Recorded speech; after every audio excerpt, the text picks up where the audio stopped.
ইসলামী bank থেকে যারা বিগত 1.5 বছর ধরে চাকরিচ্যুত হয়েছে তাদের একটা সমাবেশ ছিল। তারা গভর্নর মহোদয়ের সাথে দেখা করার চেষ্টা করেছেন, পরবর্তীতে দেখা না পেয়ে তারা বলছেন আমরা একটা স্মারকলিপি দিতে চাই।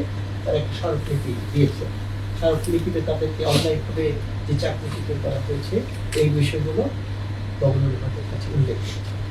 এখন দেখা যাক বাংলাদেশ ব্যাংক বিষয়টা নিয়ে অবশ্যই দেখবে, কারণ চাকরিচ্যুত তো সরাসরি ব্যাংক কর্তৃক ব্যাংকের পর্ষদের সিদ্ধান্ত অনুযায়ী হয়েছে। তো বাংলাদেশ ব্যাংক এই ব্যাপারে বোধহয় পর্ষদের সাথে কথা বলবে। Presenting Walton Crystal Series. Switch to premium. Switch to Crystal. Hello, কি খবর? রোববারে আসেন নাকি কথা বলি। আমার কোনো বক্তব্য নাই, ওরা তো বাংলাদেশ ব্যাংকের কাছে গেছে সাবেক থেকে।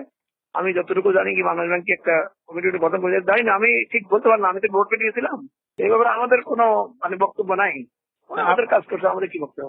আমরা বক্তব্য অনুযায়ী করছি, ডিউ প্রসেসে করছি, আমরা ইন্টারপোলের অনুযায়ী করছি।